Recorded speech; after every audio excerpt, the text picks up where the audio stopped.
separating me from my child, but she still went ahead with her empty threats. Her response was astonishing. She boldly stated that she'd take my baby anyway, implying that she has the right to make decisions about my child. I swiftly texted my husband, instructing him to come home immediately and let himself in. I made it clear that I wouldn't be intimidated by my mother's words, and that I'd take action to find a new babysitter who meets our financial needs. Her aggressive stance has backfired. She's been put firmly in her place. Rant over TLDR. A mother threatened to take her child away due to messy living conditions, sparking a confrontation that ultimately put her in a difficult position. I pulled a gun on a man who threatened to kill me. I'm a groundskeeper for an apartment, and on this day I was walking the grounds for dog poop, and this man starts yelling at me and walking towards me, accusing me of eyeballing his wife. I have no idea who this guy or his W. While on the job as a groundskeeper, I encountered a volatile situation. While patrolling the grounds to collect dog waste, a stranger began aggressively approaching me, shouting at me and claiming I was staring at his wife. Although I had no knowledge of this individual or his wife, I continued walking, trying to de-escalate the situation.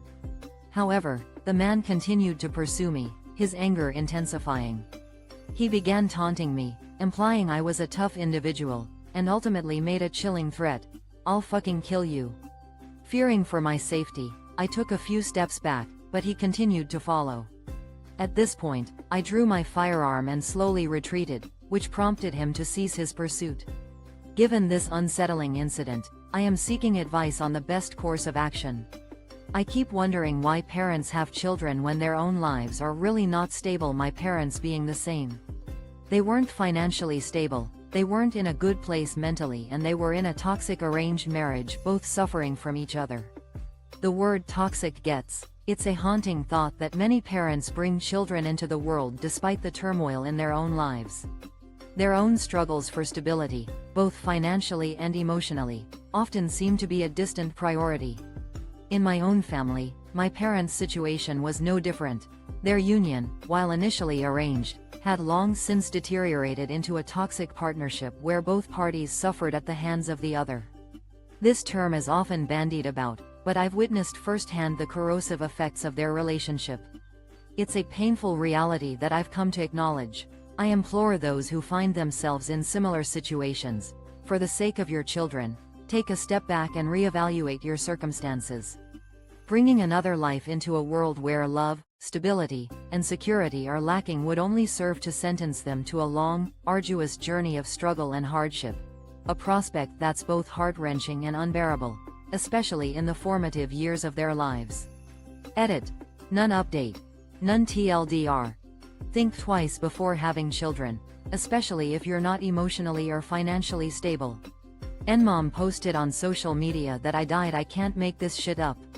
My NMOM posted on both Facebook and Instagram. It's with a very heavy heart that I have to say goodbye to my baby girl.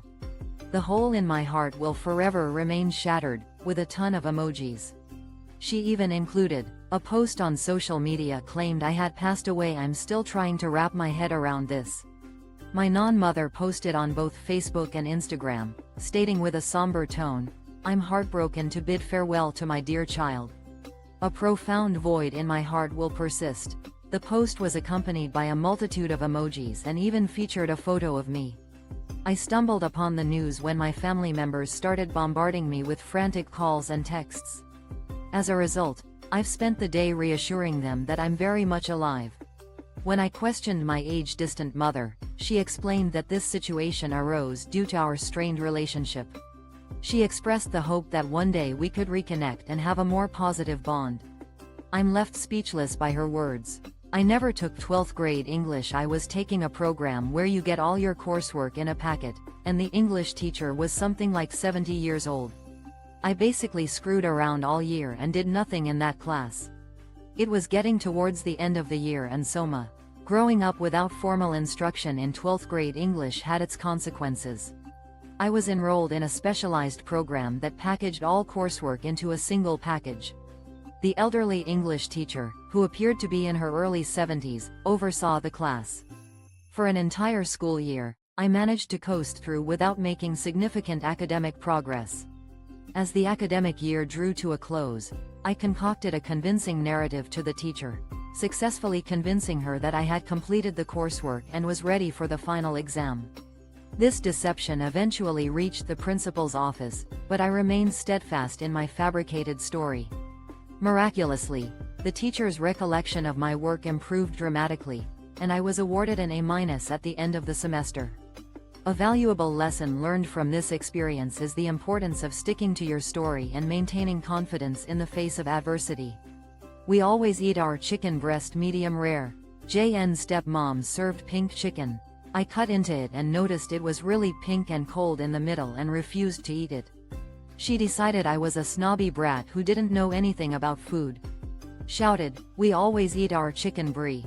A culinary preference runs deep in our family. We love our chicken breast cooked to a delicate medium rare. My stepmother proudly presented me with a dish featuring pink chicken. As I took my first bite, I noticed the chicken remained cold and pink in the center, which immediately turned me off. Her reaction was anything but understanding. Instead, she labeled me as a snobbish, food-ignorant brat, insisting, "We always eat our chicken breast medium rare. We prefer it that way." Her tone conveyed a sense of superiority, and her words were laced with annoyance. My sister, a nurse by profession, witnessed the scene unfold and quickly sprang into action, gathering the plates to give the chicken a bit more cooking time. The tension lingered in the air for weeks to come. Since then, I've only been able to stomach food at their home when prepared by my sister, who has a hidden talent for whipping up a delectable strawberry pretzel salad. Edit: the original story is likely written from the perspective of a teenager, possibly embarrassed by their stepmother's cooking skills. The narrative revolves around a humorous, yet slightly awkward, family situation. The story showcases the stepsister's kindness and cooking abilities. Update: AITA told wife to fill up gas in our car. My 27M wife, 25F, says my car is our car, although she never fills up the gas after using it, doesn't take it for servicing, doesn't even clean it when it gets dirty. Today, while we were returning home from work, I asked her to go. Is it fair to expect my wife to contribute equally to our shared vehicle? My wife and I have a car that we both use, but she claims it's ours, despite not taking any responsibility for its maintenance. She never fills up the gas, doesn't schedule servicing, and leaves it dirty until I clean it. The other day, I asked her to stop at the gas station after work, but she declined, citing her tiredness from the cold. She also claimed that since it's our car, it's my responsibility to fill up the gas. I pointed out that she uses the car without hesitation, yet it's only mine when it comes to maintenance. She became upset, accusing me of being petty over a small issue. Is it unfair to expect her to contribute equally to our shared vehicle? Drink up, Satan. My mill demands we have coffee creamer and certain dryer sheets when she comes to visit. We happen to be out of both, so my husband calls me and asks me to grab them on my way home. Since I happen to know which type of both she expects, I told my husband IWOU. The devil take the coffee. My mother-in-law insists that we have specific coffee creamer and dryer sheets on hand for her visits. Unfortunately, we were out of both, prompting my husband to call me and ask me to pick them up on my way home. I knew exactly which types she prefers, but I also knew her preferences are a bit eccentric. So, I decided to play a little trick on her. When I stopped at the store, I picked up the exact opposite of what she likes. When my husband saw that I'd gotten the items, he thought I was being thoughtful and considerate. Little did he know, I was actually pulling off a clever prank.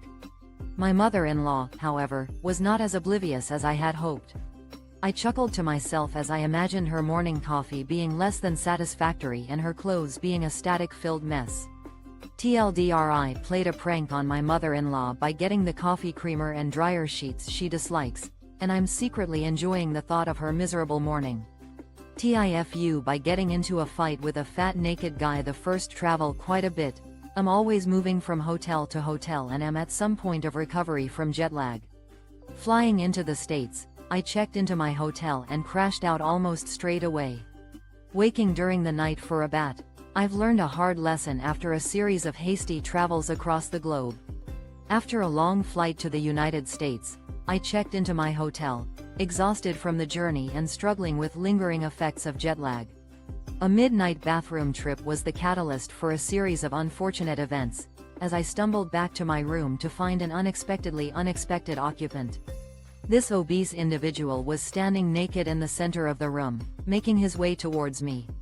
My groggy state, influenced by fatigue and disorientation, led me to react impulsively, lashing out with a wild, sweeping punch. The aftermath of my hasty action was a hefty $380 bill to replace a shattered mirror and a painful hand wound to show for it.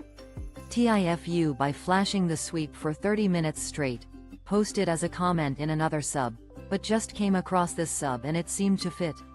A few months ago, I, overweight middle-aged female, had the sweep out to do my chimney. Since we were social distancing, I sat on TIFU by flashing the sweep for 30 minutes straight, posted as a comment in another sub, but just came across this sub and it seemed to fit. I had a sweep visit to my home a few months ago. The experience was rather awkward, especially due to the social distancing measures we were following at the time. I had positioned myself at a safe distance from the sweep, seated at the edge of my sofa with my legs apart and elbows on my knees. The atmosphere was tense, with us both wearing masks and the sound of the vacuum dominating the conversation.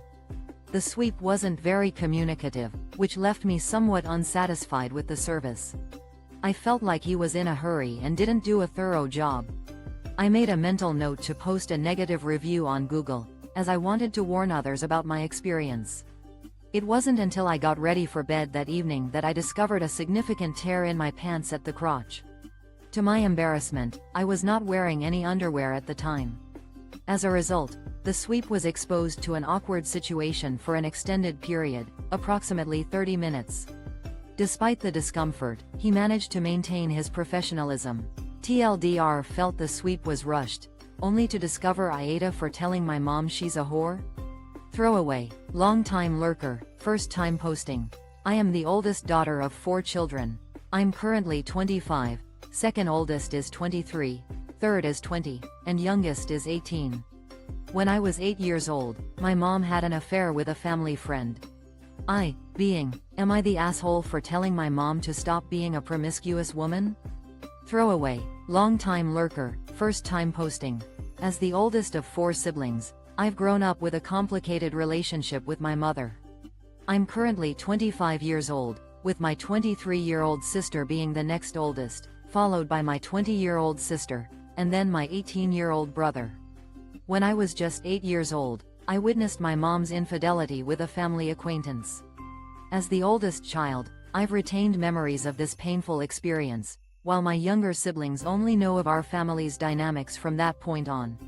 This traumatic event has strained my relationship with my mom, particularly given the fact that she cheated on my father while he was battling cancer. I remember seeing the two of them being intimate in public, which left me feeling bewildered and confused as a child. Years went by, and my mom eventually left my dad for this same man. However, their relationship was short-lived due to his own infidelity. After my dad's passing, I confronted my mom about her past actions during family therapy sessions, about 3 years ago. More recently, my mom confided in me that she bumped TIFU by permanently burning myself trying to connect with my recently deceased dad. This was actually a week ago, but the story starts before that. For the last 5 years, I've had an ice cream tub full of sugar in my kitchen. I emptied it into the tub rather than have the ball. I managed to thoroughly embarrass myself by trying to relive a past with my late father in a very misguided way. It all started several weeks ago, but the story begins with a peculiar habit of mine. I've had a large ice cream container filled with sugar in my kitchen for the past 5 years. When I bought it, I emptied the bag into the container to prevent the sugar from spilling when I used it. Since I don't use sugar frequently, the container has remained untouched, and I just dip into it when I need it. My girlfriend has always found this habit weird and was especially opposed to me bringing the container when we decided to move in together. "You have to get rid of that ridiculous sugar tub," she said. "But it's fine," I replied. "Sugar never expires." "It does, and it's been sitting there for years," she corrected me. I insisted on keeping the sugar, and it now resides in our baking cupboard as a point of personal pride. I'm curious to see how long it takes for the sugar to run out. Perhaps it will outlast me, at which point it will be inherited by my lovely, supportive, but also wrong girlfriend. Oh, fast forward to the past winter. My dad suddenly and unexpectedly AITA for kicking my sister out to the streets because she cannot take my F***ing violin playing. I am 30F, a musician, playing gigs and at an orchestra as a violinist. Rehearsals just resumed, so orchestra is my main source of income. ATM. My sister, 26F, is a social worker. W. Am I the asshole for kicking my sister out over the violin? As a 30-year-old female musician, I'm currently focusing on my career as a violinist, with gigs and an orchestra providing my primary source of income. My sister, 26, is a social worker, working part-time and relying on her job for minimal income. I live in a 2-bedroom apartment, utilizing the second room as a practice space for my instruments and other belongings. 4 months ago, my sister moved in after a breakup, and I made space for her by relocating most of my belongings to the living room. However, she continued to request that I move more items out, turning the living room into an uninhabitable space. The main point of contention between us has been my violin playing, which she claims gives her headaches. Despite explaining that daily practice is essential for maintaining my income, she insisted that I play only when she's not home. With her work schedule, this wasn't feasible, and the arguments escalated. I tried to find a compromise by switching to an electric violin, but the noise level was still a concern. Multiple reminders from me that the arrangement was temporary seemed to fall on deaf ears.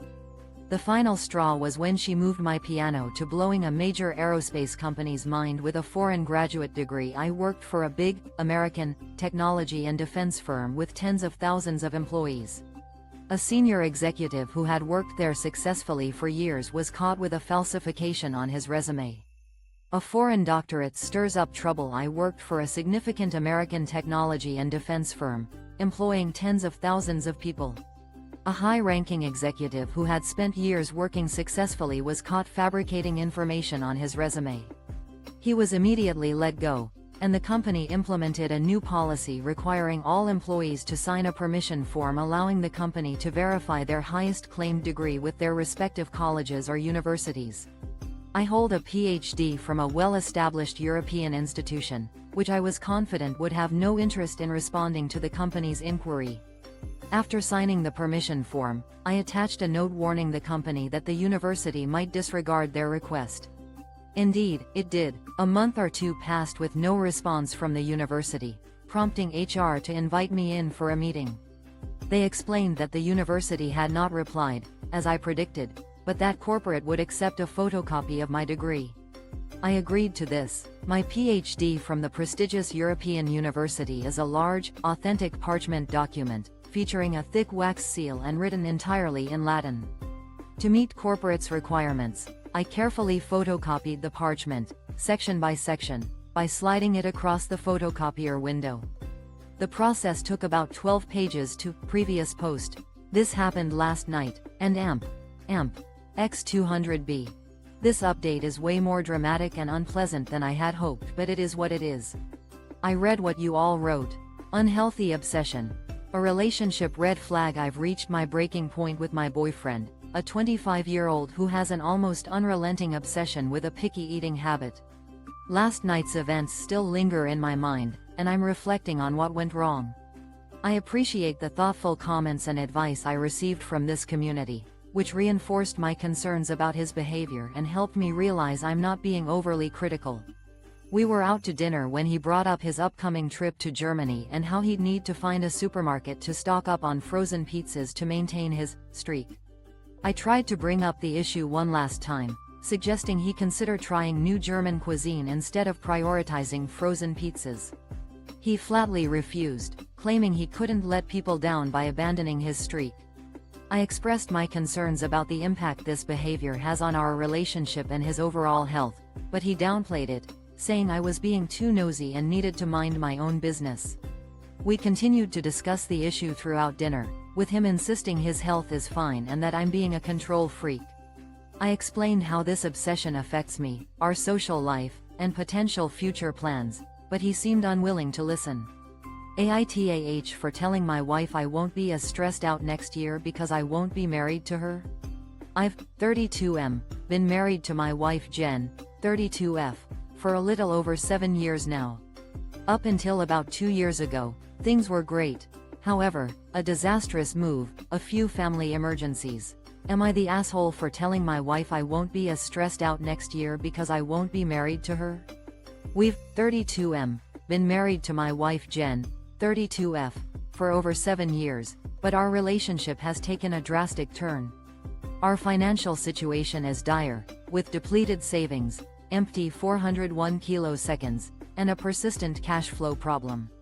We're struggling to make ends meet, and our high cost of living area isn't helping. 2 years ago, we bought a 3-bedroom house, hoping to start a family, but our plans got put on hold due to our financial woes. Our decision to buy the house now feels like a costly mistake, especially considering our underpaid jobs and the area's exorbitant living costs. Last year, I told Jen that we needed to make significant changes to our financial situation. I insisted that we either sell the house or find higher-paying jobs. Jen initially resisted the idea of selling the house and finding new jobs, but eventually agreed to look for better-paying employment. Almost 6 months have passed, and I've recently signed an offer for a new job with a substantial pay increase. However, Jen has yet to make any progress in her job search. When I told her Meta at any point, the advice you're reading could be coming from someone too young to sign up for social media without parental permissions. This seems like a really weird meta post, but I just wanted to warn people that Captain Sparkles, a YouTuber with a high child, teenager. A disclaimer about the wisdom you find here. It's worth noting that the advice you may encounter on this platform could be coming from someone who is barely old enough to create an account without their parents' supervision. Recently, Captain Sparkles, a popular YouTuber with a substantial following of young viewers, devoted an entire episode to discussing this community. This attention is likely to attract new subscribers, including a significant number of teenagers and young adults. It's essential to remember that the advice you receive, particularly on sensitive topics like marriage and careers, might come from individuals who lack life experience. The thought of young people influencing life-changing decisions based on advice from someone who's still in school is unsettling. This post isn't meant to imply that teenagers never offer valuable insights. There are certainly individuals who possess more maturity and wisdom than some of their older peers. However, it's crucial to recognize the potential limitations of advice coming from a high schooler. Take everything you read here with a healthy dose of skepticism. Acknowledge that the opinions you're exposed to might be influenced by the writer's age and lack of experience. As the administrator of this community, I'm aware of the importance of being honest and acknowledging the potential for younger writers to offer guidance. While it's impossible to, I asked my boyfriend why he kept cheating on me. His answer completely broke me. Throwaway. So me, 30F, and my ex-boyfriend, 32M, were together for over 3 years. After 1 year of us being official, I discovered that he was cheating on me. I was devastated, but I also believe the harsh reality of deception. I finally broke free from my toxic relationship, but the memories of it still linger. My ex-boyfriend, who was 32, and I had been together for over 3 years. The initial betrayal happened after a year of being in an official relationship, and I thought I had given him a second chance when I forgave him. However, this act of forgiveness only led to a downward spiral in our relationship. Every time I discovered him cheating, which happened frequently, he would be honest with me about his infidelity. His candor made me believe that his actions weren't that severe, and I would give him another chance. This cycle continued for 2 years, until I reached my breaking point. A few days ago, I saw him creating a new dating profile and sexting other women on his phone, which was left charging on the nightstand in our bedroom. I was devastated, feeling as though I'd been punched in the gut. This wasn't the first time I'd caught him in the act, but it was the final blow. I confronted him, questioning his motives and the reasons behind his infidelity. He responded to my pleas for an explanation with a chilling statement: because I know that you won AITA for giving all of my coworkers a different reason for why I have missing fingers?